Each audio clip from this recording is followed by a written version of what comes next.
misalin kamar mai arziki ne, yana da manyan kamfanoni, yana da kamfanoni na shinkafa, yana da kamfanoni na siminti, yana da gidajen mayi, yana da kamfanoni na fulawa, yana da kamfanoni manya-manya. Kowane kamfani sai ya saka wakili, manajansa da zai kula da wannan kamfanin, sai ya ce wa manajansa, idan mahaifinka ya zo ka ba shi shinkafa buhu 10, idan wanka ya zo ka ba shi shinkafa buhu 5, idan makwabcinka ya zo ka ba shi shinkafa buhu 5, idan wani miskini wadda bayi da shi ka gan shi ka ba shi shinkafa buhu 3. Yanzu manaja yana da asara don ya ba da shinkafar?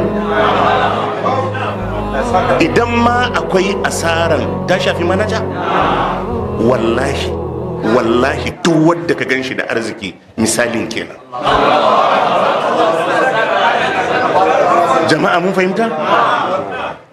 Kamar mai arziki ne da yake da gidajen mayi, sai ya ce wa manajan kowane gidan mai, idan mahaifinka ya zo ka zuba mishi lita 10 a motarsa ko a mashin ɗinsa, idan kaninka ya zo ka zuba mai lita 5, idan makwabcinka ya zo ka zuba mai lita 5, idan ka ga wani ɗan acaɓa da ba shi da galifu ka zuba mishi lita 5, idan ka ga wani maraya a zuba mishi lita 10. Don Allah, in tun fitowar rana har faduwarta wannan manajan yana ba da wannan man, yana da asara? Mansa ne? Jama'a mun fahimta? Wallahi tallahi in kana da wadata kai sauri ka amfani wannan daman. Dukiyar ba taka bace. Mai dukiyar ne yace kayi abu kaza, kayi abu kaza, kayi abu da, in ka ki alhaji zaka zo kayi nadama. Jama'a mun fahimta?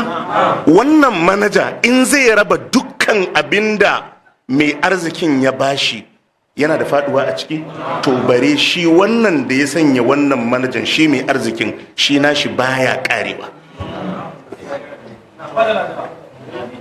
Jama'a mun fahimta?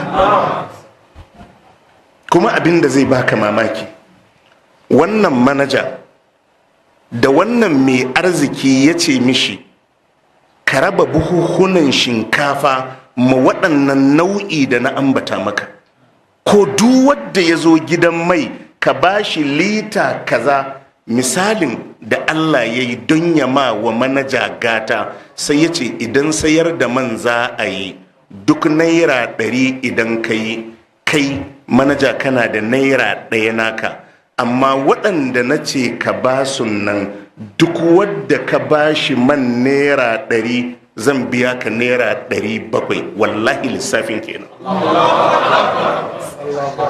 Manaja yana da faduwa?